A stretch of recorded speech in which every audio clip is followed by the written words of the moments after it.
All right, folks, it is Steve, the Rogue Scholar. Today is a message we're going to call the No Plan Plan. But to start with this, I want to set the stage for you all to understand what the context of this the show is going to be about. Recently, people have come to me bum rushing me with really, really bad comments, the typical comments of people that are frustrated and angry and looking for action, don't really care where it comes from. You got people that hate planning, that their whole idea is let's just take to the streets. What does that mean? Okay. And I'm going to show you a video here that explain why the no plan plan of just do something isn't isn't the jam you think it might be. And so the video clip that I'm about to show you is from a movie, a war movie that I watched many years ago that I like very much. It's a very interesting, good movie, told from the perspective of a Russian um, sniper named Vitaly Zaitsev from the movie Enemy at the Gates. Now, part of this is embellished, part of this is Hollywood, but don't watch it for that purpose. Watch it for the purpose of understanding what the no plan plan gets you. So, without further ado, here we go.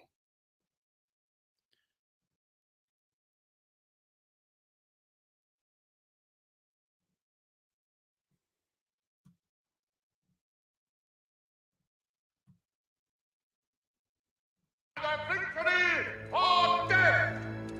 Those who retreat I need a rifle. will be shot! I need a rifle. There will be no mercy for cowards and traitors!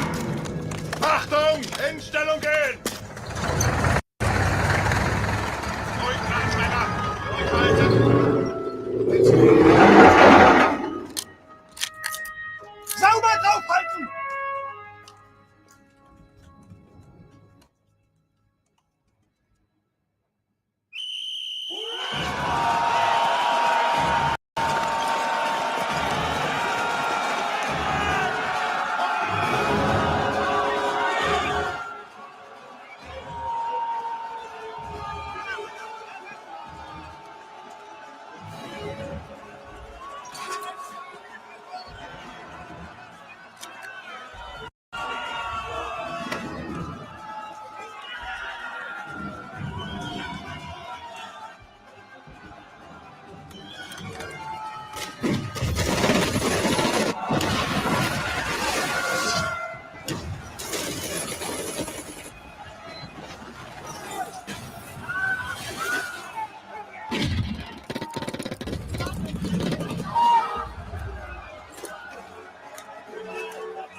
Comrades! Get back!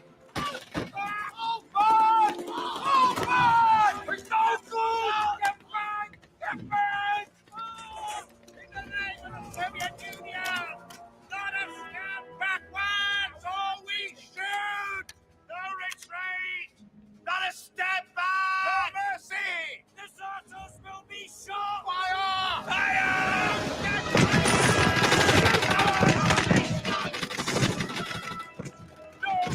These are cowards!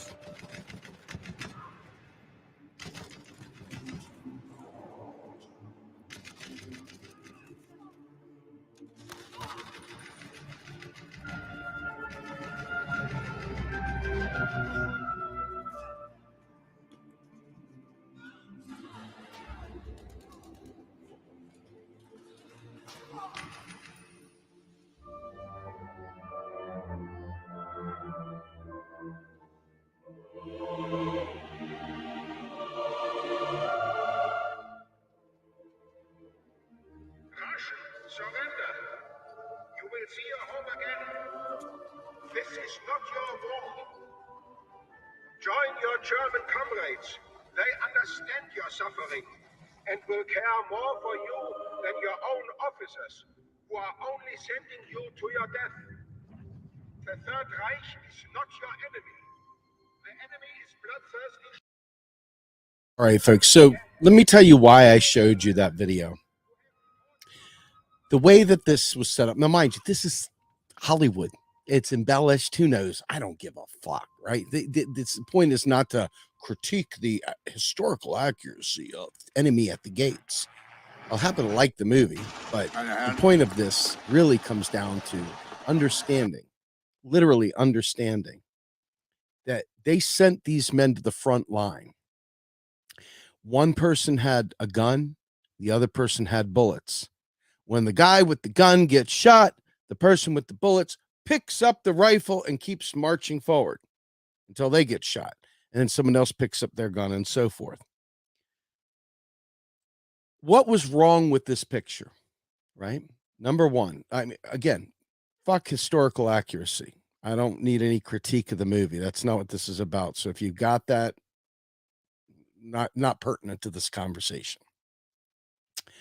But you got these guys who don't have enough real resources to do the battle that they're doing. The tactic that they've chosen, just running in the street with their fists in the air in the land of hypocrisy, straight into the howitzers, straight into those, machine guns, straight into that fortified German front, was not a good plan. It was the no plan plan. It was the, hey, these are just whatever, and they just throw it at it, right?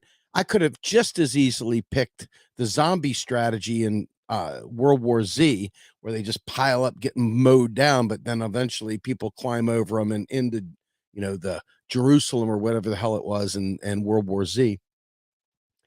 But in this particular case, they were outmatched. They didn't have the right equipment. They didn't have the real resources. And when those men charged forward, fist in the air in the land of hypocrisy with the no plan or the death plan, when they realized, holy crap, this plan is FUBAR, we're all going to die. And some guy goes, retreat, retreat. They retreat. Well, going backwards the other way, the officers were like, hey, no retreat, no cowards will survive. And then the officers, as they're retreating, crank up their machine gun and mow them down. Now, why is that about this conversation? Because aberrant people that just literally can't get out of their own way, come attacking you attacking me in particular, because they're saying, hey, why aren't you organizing? Well, I don't see your feet in the street. You're just doing this boutique video shit and whatever. We have a tough place where we inhabit, because we talk about economics. And economics is not something you teach by running into a brick wall or running into the U.S. military's front line as they mow you down. There's no plan to that. There's no outcome. There's nothing useful coming from that. Okay. And so ultimately, in the space of the no plan, right? What happened? They got fucked. They got killed. I have seen countless times. I've been to events, been to actions and stuff like that, where people are more excited about the story they got to tell after being in the theater. Like when we were at Occupy inauguration, I remember 12th Street in DC. 12th, was it 12th and F? I'm not sure if it's 12th and F or anyway, we were in the vicinity of some of the larger squares, the gathering squares, having conducted a huge rally on the mall right outside the White House. So I think it was not McKinley. Anyway, we were at one of the squares. And all of a sudden, people started throwing rocks and bricks and smashing windows and things like that. And obviously, if y'all remember, Occupy inauguration also had Disrupt J20. And they literally many of them were taken to be held. They were going to be charged federally, prosecuted. And lucky for those folks, nothing happened to them. But they tried. They wanted to bring these people in for justice for this action. But while we were out there, literally it didn't solve anything. It barely made a squeak. Really what it made for was great on the ground activist footage of smoke and tear gas and people screaming and running with their hands over their heads and watching as the police on horses were coming at you and riot police in their gear and things like that. I mean, it was cool, made for a good video, but nothing got accomplished whatsoever. Nothing. I mean, like, it wasn't like there were demands. It wasn't like there was any kind of real plan after that. Okay. And so lo and behold, one of the guys that work with us got hit with, I think it was like one of these flashbang grenades, and he had paper sweats on, and the whole side of his sweats were like had holes all through it from where the grenade had gone off. I mean, that and a bag of chips gives you a great story to tell in a live stream someday, right? It doesn't mean anything fundamentally changed at all. And so as we talk about the things we're talking about, my conversation I had the other day about normies, we're outgunned, outnumbered by normies by a huge vector, by a huge margin. Regular people that sit down and watch The View, listen to MSNBC, etc. We are outnumbered by them in huge numbers. Now, they're not going to do anything. They're harmless. But they are the people that you've got to kind of convince. You've got to win over. You've got to secure enough people to take to the streets to really make it matter. Okay. And ultimately, people are going to get arrested and you do stuff like that. They are. And there's going to be consequences for leaders and people that were out there moving this stuff. They're going to be taken to trial if you don't somehow or another do something way bigger than just a direct action. There's going to be consequences. So you need the Lawyers Guild. You need a lot of other things. You need to teach nonviolent direct action. And you need to have a plan, and you need to have demands, and you need to really, truly have your act together. You need to have your communication network together. These are things that are kind of boring for regular people that don't have any concept of laying out a plan, putting together the steps, and then executing it. And unfortunately, your enemy, the people that are oppressing us, that are fighting us, that are trying to keep us down, they have tons of money. They are infinitely willing to suffer through a boring meeting and not hang up midway through and literally stay on point and do the do. Our enemy is willing to do more than we are willing to do for our own benefit. They're willing to put more resources, fight harder to keep us in oppression than we are to emancipate ourselves from that oppression. And they are well planned, so they don't have to wonder what they're doing. Okay. They don't have to wonder if they have the resources because they got money. They fundraise. They've built institutions. They've got these huge apparatuses, like I talked about last time, with places like the Pete Peterson Foundation. You've got folks, the Heritage Foundation, all these groups, these think tanks work to build legislation, work to unite the establishment in an understanding of the way things are going to be. To defeat that, to fight that, you must have a plan that can counteract that.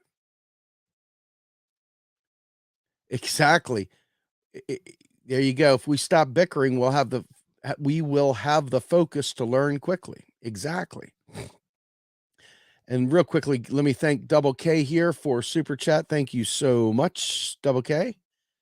But the video I chose was really more a kind of a shock value because we're in the middle of a war, whether we want to be in one or not. We are fatigued because there's a million things coming at us. We've got climate change coming at us. We've got interest rates coming at us. We've got unemployment and recession coming at us. We have student debt coming at us. We have a million forms of private debt that are crushing us.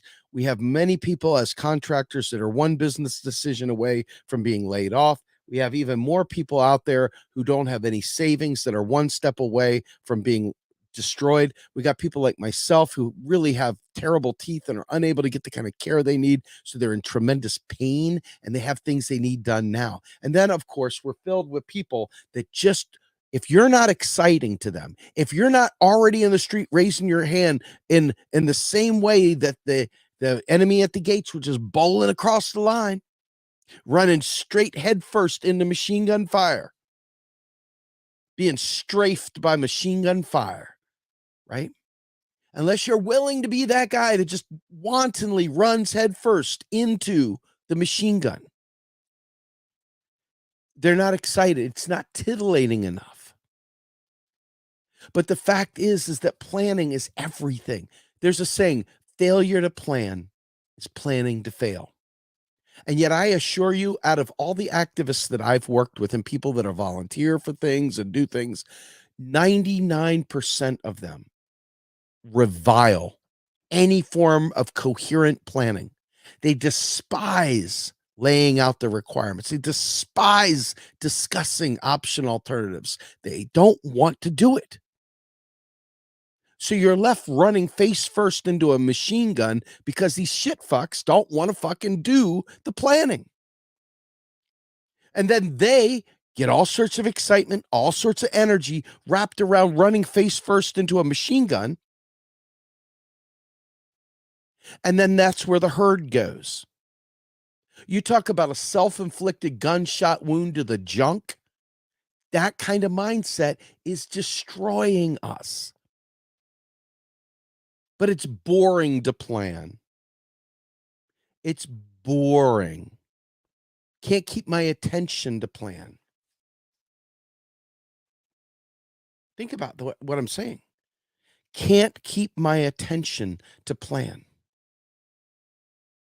And yet, if I tell you that just the Pete Peterson Foundation alone, which is fundamentally driving huge amounts of the horrible, austere conditions we're suffering through, huge amounts of austere conditions we're suffering through, they're kicking our ass. Why are they kicking our ass? Because if you're not shiny, if you're not exciting, if you're not a meme, if you're not a TikTok, you're canceled. And here we got Teresa 273.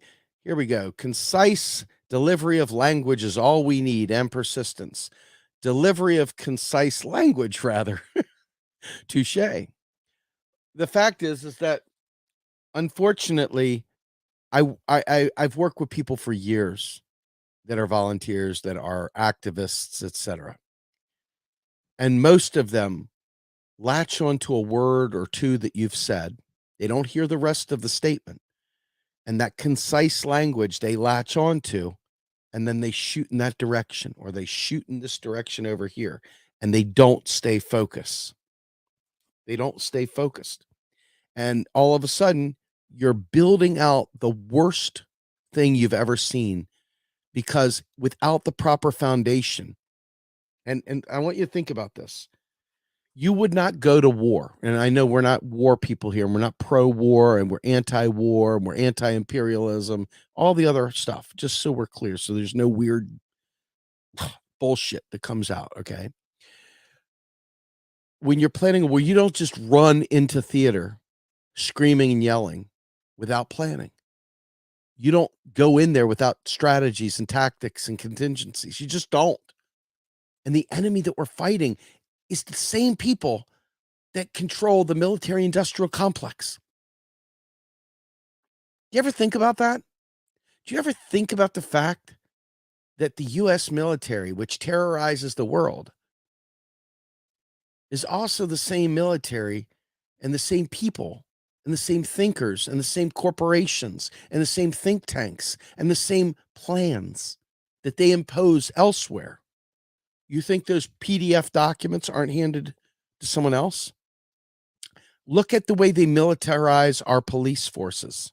What do they do with them? They give them the same tools that our military uses in theater. And so here's the other thing too. Because we live in this anti-authoritarian world, this world where we don't like authority, where we can't stand following the leader, he's on a Honda kind of thing, okay?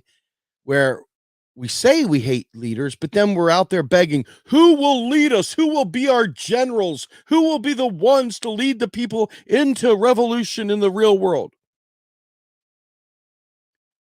Anti-authority, can't stand hierarchy. Who's our leaders? Who's going to take us? I can't stand leaders. Fuck hierarchy.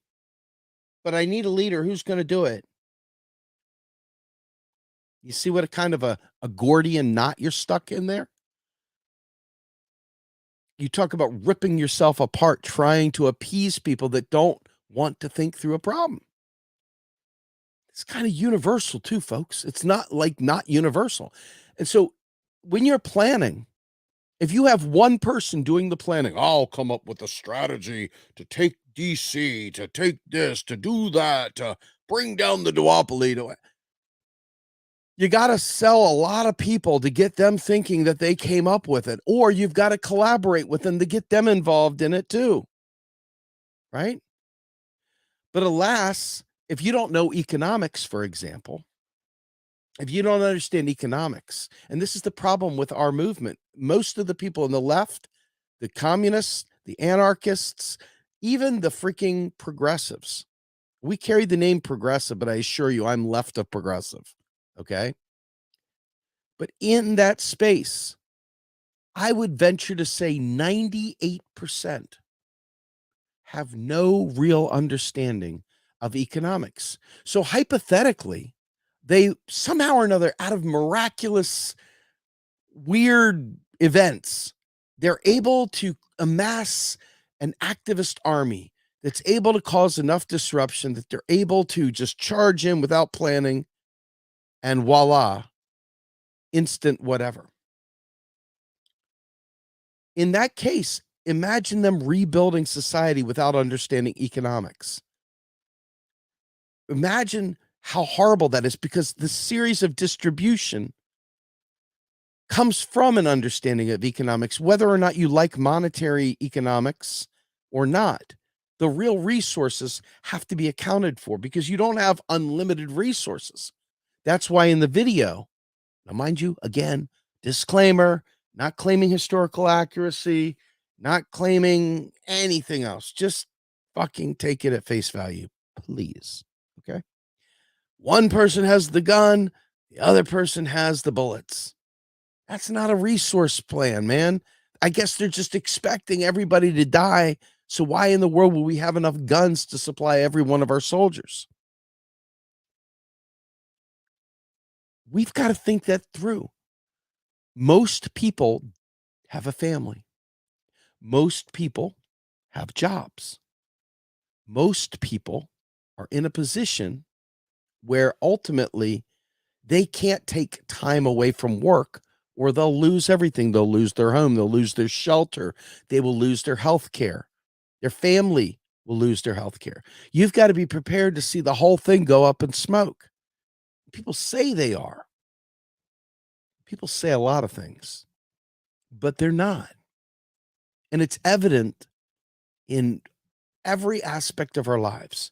If you've listened to me for even 5 minutes over the course of years, you know that I've talked about how the neoliberal mindset, this social construct of neoliberalism, is in your Bible, it's in your sitcoms, it's in your water cooler chatter, it's in fiction books, it's in history books, it's reinforced in every aspect of our lives.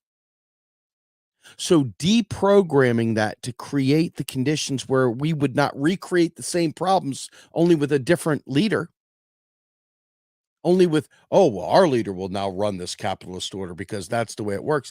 Even people that claim to be communists, there's nowhere near enough. Nowhere near enough. Most people won't show up to a basic meeting. Most people won't even share a live stream. Most people won't read an article. Most people won't do anything. That's not a joke, folks. 10 years of working at various times where you have high levels of participation and extremely low levels of participation show that people are still trapped in this electoral cycle. They can't realize that the rat race, the trap of electoralism, keeps them going like oscillating whatever. They never ever create that consistent flow. And so I've talked about the necessity of creating institutions. And doesn't have to be like some marble room with hanging chandeliers and glorious digital frames.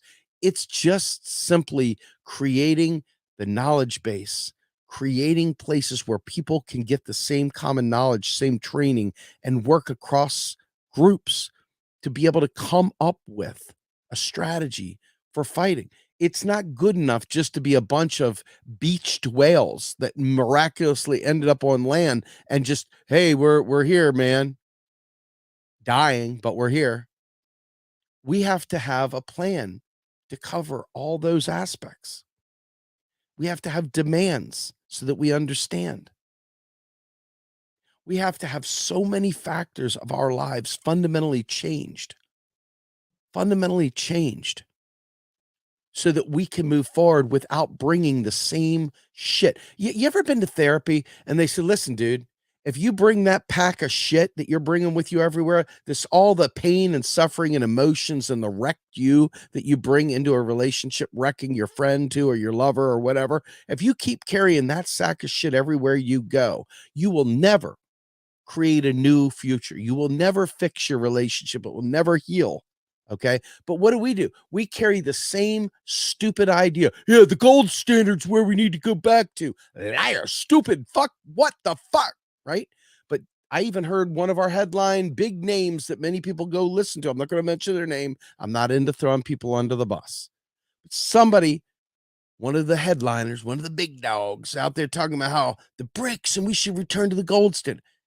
This is a fundamental ignorance. And these are the kind of people that sadly the vast majority would follow into battle. They'd follow them and they'd lead them right into the machine guns of the enemy that is already prepared to do horrible things. I'll give you an example of this.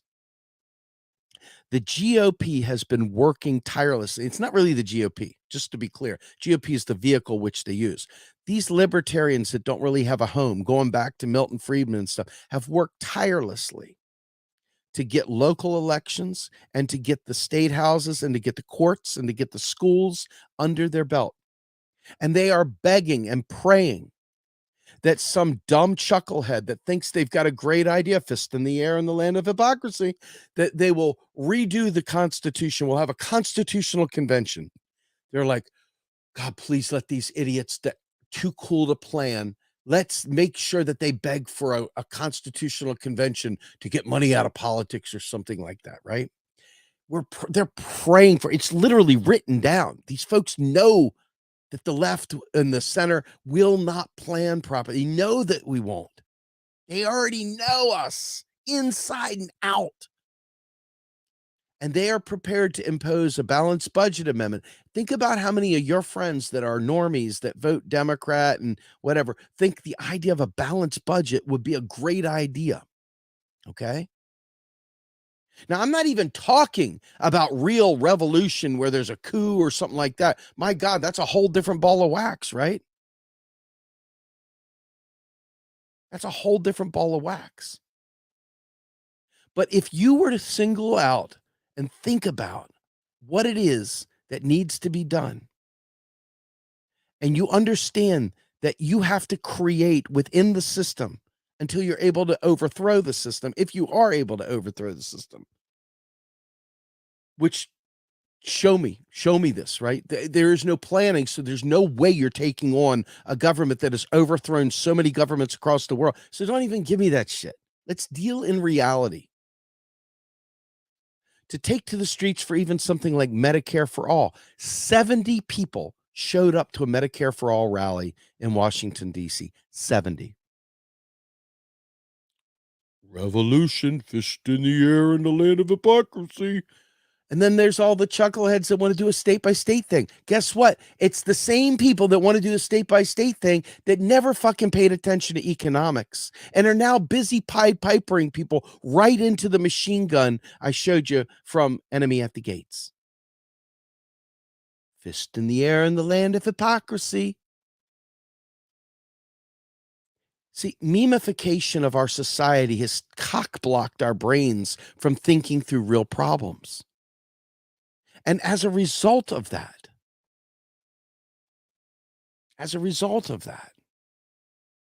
you end up in a situation where you are left fighting ghosts. You're swinging at shadows.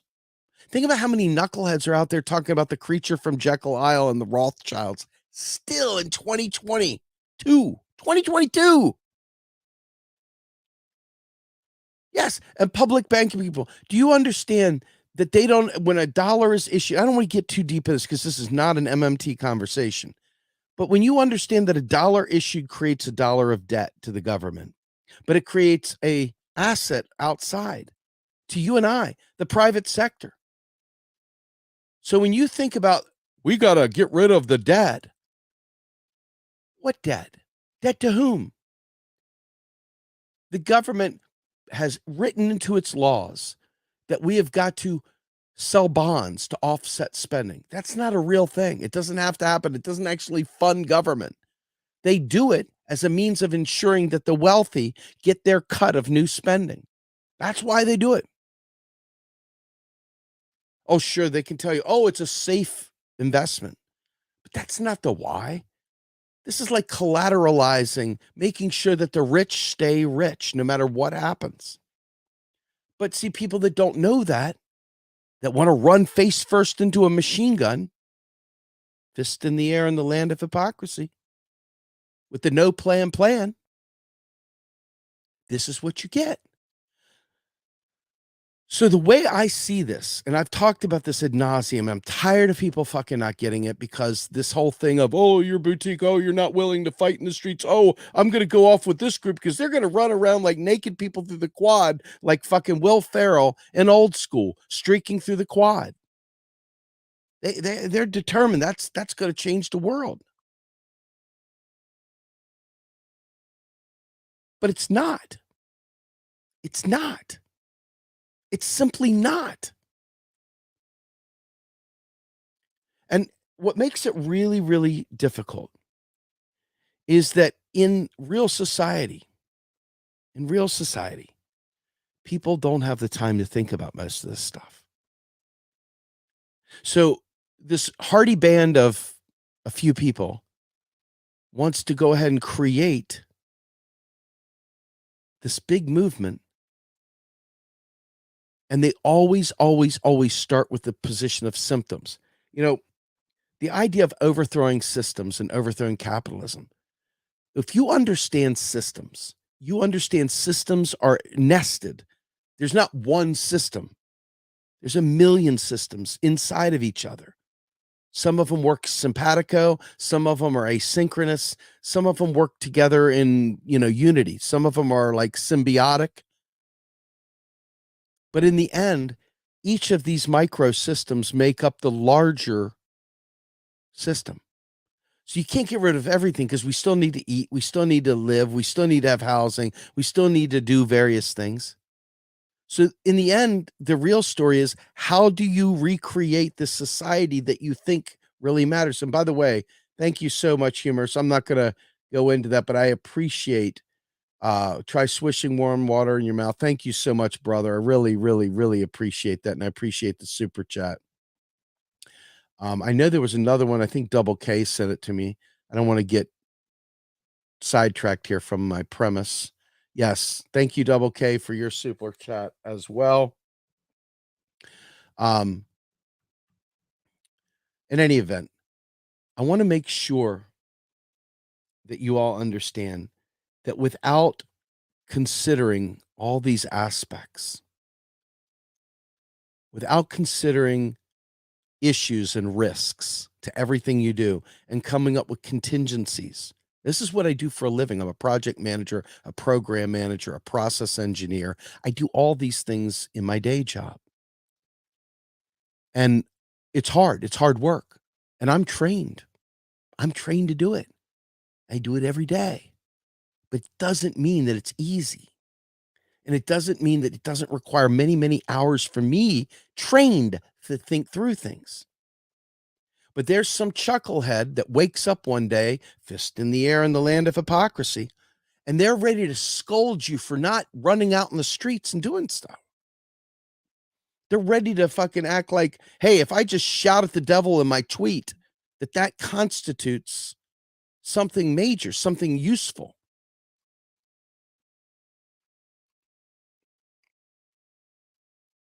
The no plan gets people killed unnecessarily. Unnecessarily.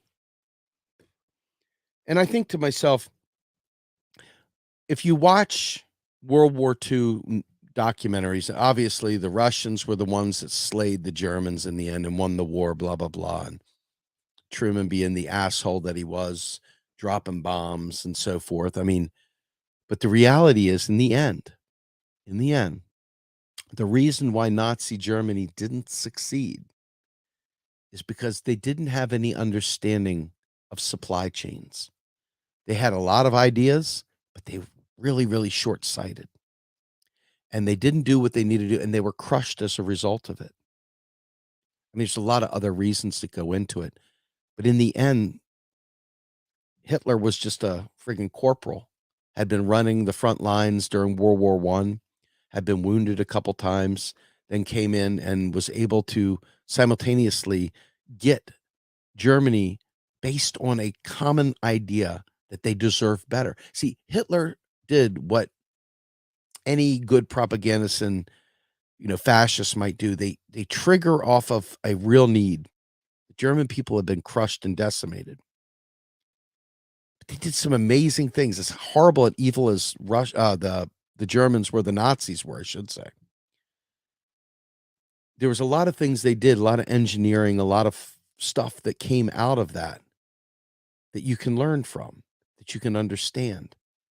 Because even Trump mastered some things. I don't know what they are. I mean, he's a fool, whatever, great, if that makes you feel good.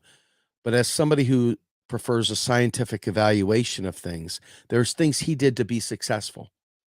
And you have to understand them because they will use them again in different ways, whether it be Democrats, Republicans, the police, it doesn't matter who.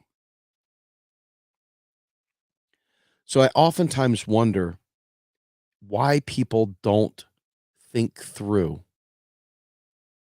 the massive problem and not get overwhelmed, not say, oh, it's just too big to do anything about, so I'm checking out. But look at it, stare at it, and say, wow, that is a big problem. But how do you eat an elephant? One bite at a time, right? But you've got to have the foundation. That's the one bite at a time. And so, having been at this for a while and watching people come and go and people's excitement levels rise and fall with the freaking coming of the winds and the seasonal changes and the political cycle and their menstrual cycles or their brain patterns or the waves or the moon's level, whatever it is, it's like this. Oh, I can't. Oh, I can't. Oh, I can't. Right? So without having consistency, you got to have a plan. Because you gotta know. I like yellow too, brother. You gotta know. Oh, dude, did you give me Canadian dollars? Is that Great White North? Thank you, sir. Without having a plan, though, without really thinking this through, without being able, I mean, you watch military strategists and they got their big board and they're moving their pieces around. And they're thinking through the problem. I mean, they're killing people, right? But we're trying to save people. We're trying to change the world. And we don't do that stuff. We don't think through what we need to do. We can't even get people most times to plan a march or a rally, which is very, very insignificant in terms of outcome and value. But we have a hard time doing that because people are disinterested. Your movement is disinterested in organizing, real organizing, not just saying the words organize, right? I'm going to give you a model. I'm going to give you a model from my brain to yours. And you could do with this what you want. I'm going to keep doing what I'm trying to do here. And if that works for you, come on in. Let's get together. Let's work it together. If it doesn't work for you, hopefully the model I give you some idea of how you might do something, since everybody's not moving at the speed you like. Okay? There's something called a systems development life cycle, and they do it in software development. And there's also a 5-phase project management model as well. And I want you to think about this. If you gather your requirements for what you're trying to do, let's identify what we're trying to solve. Let's identify what we're trying to do. Let's put that up at the top. We know this is what we're trying to do. We're not trying to do everything. We're not the theory of everything. We're not water, sand, and sun. We are just this. This is the thing that we're doing. This narrow problem statement. This is the statement that we're going for. And then you've got to gather the requirements. So that's the first phase, requirements. Let's gather what we need to be able to achieve that goal. Now, after we've gathered requirements, and by requirements, I mean, we need to have so many XYZ kits for people that get sprayed with tear gas. We need to have access to legal, blah, blah, blah. We have to have access to cameras. We got to have access. We got to really do we got to do the laying it out what we need. Then after we lay out the things that we need, then we have to design the approach. We have to do the battle plan. Think about every war movie you've ever seen. We're going to sweep across the north. We're going to do this, and then we're going to bring the plans, and we're going to bring this. And we're going to have the Pageant line. We're going to have the doing that. All those things, okay? All those things they plan out. Why? Because they want to keep their men alive and they want to win the war. We don't think that way for whatever weird reason. We don't think that way. Okay. So now you've got your design. You design how this action's going to take place. You design how the communication path is going to be. You design the process by which you're going to do. You've got to lay these things out and you've got to draw them out. So we've got our design now. We gather requirements. Now we've got a visual design where we've drawn a picture, the picture of how this all works together. Then we build it. So we've got step 1, requirements. Well, step 1A is problem definition. Step 2 is requirements. Step 3 is design. Now we've drawn it out, a high-level sketch of the design. Then part B of that high-level design is the low-level design where we specify we need 5 people on the grassy knoll. We need 3 people in the parking lot. We need 2 people down there with cameras. We need 1 person here. We need 1 million people filling up the whatever it is. And then what you do is you do a demo, you do a test, you make sure that you've gone through your checklist of all the things, the requirements, you trace through what you've built. And now you put those things in motion and ensure you have the real resources. People, in the case of Enemy at the Gates, they didn't have enough guns, they didn't have enough bullets. They didn't have enough people. And when they ran face first, they didn't have the right tools for the right job, and they were mowed down. And when they retreated, they were mowed down again by their own people. Okay?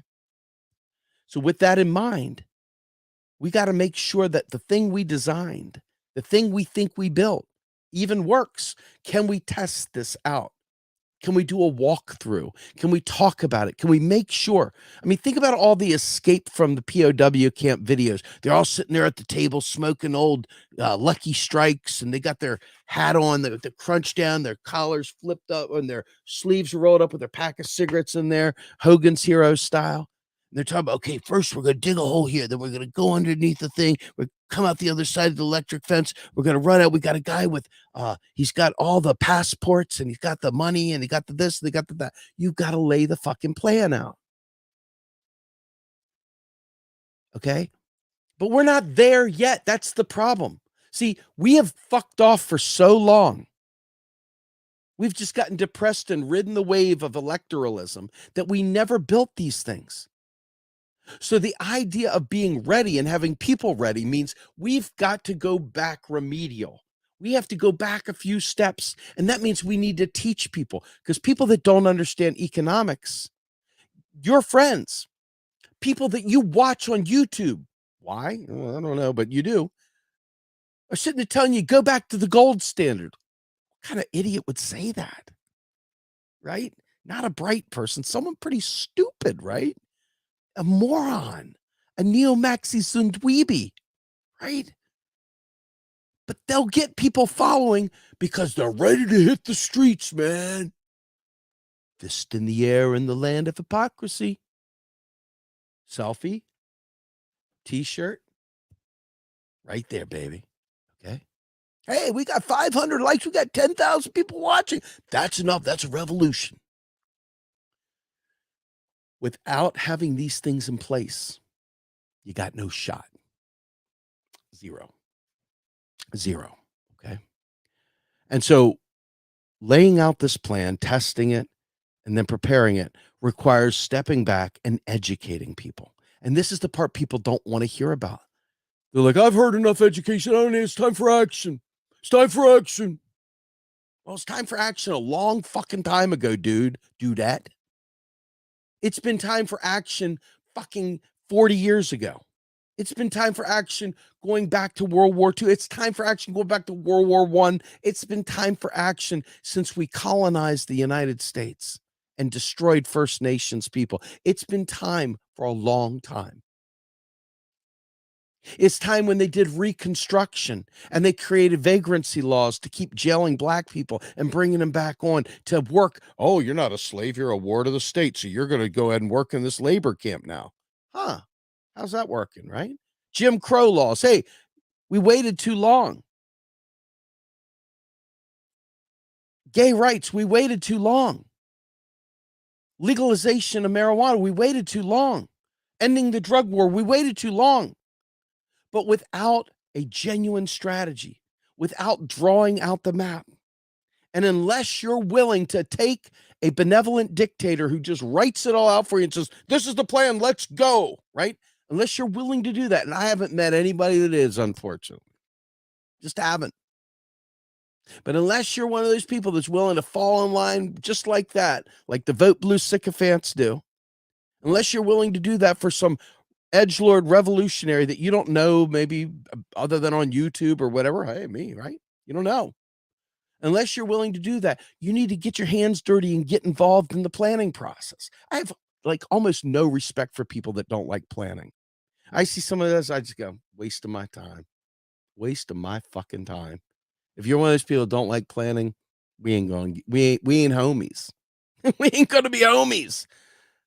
We're gonna be like oil and water. And I'm going to be fucking nasty about it because I know without a plan, there is no success possible. It's like a lottery ticket if you win something, right? Ooh, I have a Mega Millions and I won, so everybody can win, right? That's the kind of chuckle-headed mindedness that the no plan gets you.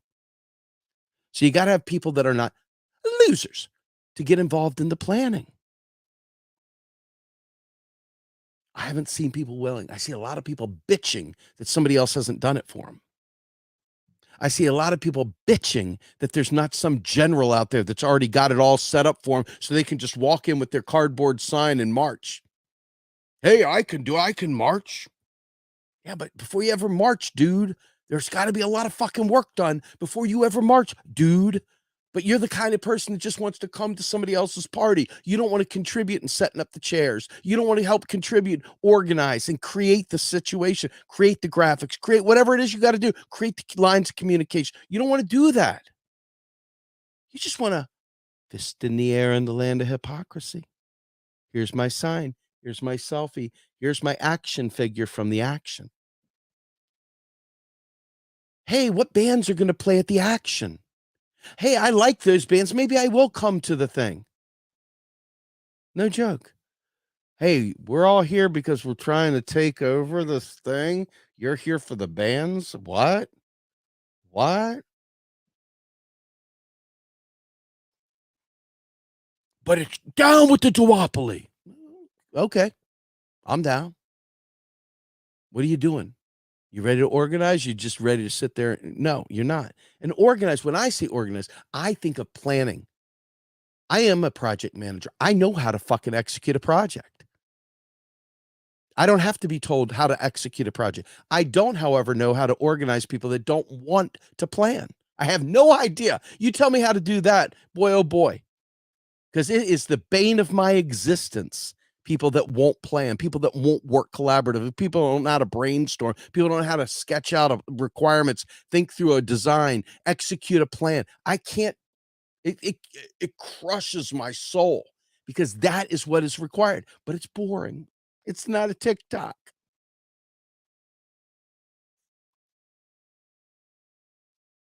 It's not a TikTok.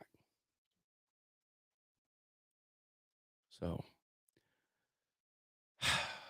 yeah, well, hey, that right there, my friend, that is exactly what we need help. See, everybody, what is that saying? To each according to their need, and from each their under their ability, or something to that effect. I mean, these are standards. These are standards that we need to understand. These are ethos. These are concepts.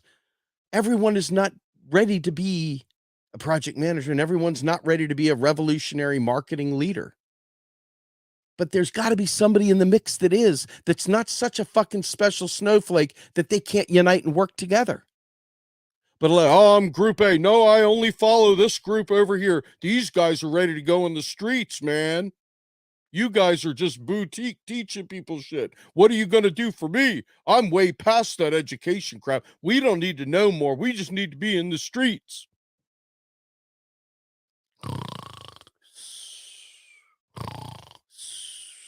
Pardon me, sir. I don't want to get mowed down by your no plan. Okay? I don't want to get mowed down by your no plan. So, with that, I am going to take a moment. Thank you all for super chats. Thank you all for spending time with me, and hope that you understand that while I don't have all the answers, I do have a framework from which to assess things. I do have a framework of history and a framework of how things get done to think through how to get to the solutions. I'm trying my best to take that professional knowledge and bring it to the table here so that we collectively can do something. I have an organization. It sucks without funding. With funding, it still sucks without people that can do the thing. And without having enough money, you can't pay people, so you can't be like the Peterson Foundation. You're stuck relying on volunteers who have families, spouses who can't stand the idea of them doing activism, whatever. Other priorities more important than saving people from dying from a lack of health care, whatever it is, they got other priorities. And that right there prevents anything meaningful. And then you've got the people that want to jerk them around, squirreled. Hey, what about this neat idea? Hey, what about this neat idea? Hey, this neat idea. It's like, so it's like untreated ADHD. They can't stay focused. And that is why we are where we are. And I'm sure there's some really, really important chat things I see. I love you guys talking in here. Appreciate you guys keeping the chat lively. I hope that what I'm saying, I'm not giving you the answers. I'm giving you an approach, an understanding of how, if you want to do something, I mean, I want to do something too, but within the framework that I understand and know and love, to be able to do things, to assess risks, to assess issues, to ensure resources, to secure a plan. That's why I'm approaching it. And later on, after I have a plan, then you'll see my fist go up in the air in the land of hypocrisy, but not a moment before. Plans are required so people don't get hurt. Plans are required. Contingencies are required so you could be responsible to the people that are following under you. This whole rush to the front line to get blown up by a machine gun, well, that's just fucking stupid, isn't it? That's just fucking stupid. And our movement is filled with that. Filled with it. So without further ado, I bid you adieu. Tomorrow morning, we have Clint Bollinger on Macro and Cheese. Please check it out, 8 a.m. Folks, if you don't know how to look at a podcast, check Spotify, SoundCloud, look up Macro and Cheese. You see the little yellow thing with the 3 macaronis in it and a cheese wheel. Please check it out. You'll learn something. It will help you understand more about the stuff I talk about. And it will also give you some other people to follow that are brilliant people. Don't be anti-intellectual. People that have a brain are important to this movement. Don't just push away bright people because they're not ready to go throw a brick through a fucking window with no purpose and no outcome. Just, me. Okay. We need thoughtful thinkers. And we need to do it ASAP. And by the way, I'm screwing up again. Let's just make sure we subscribe and like the channel, please. And with that, I am going to go ahead and say I am out of here.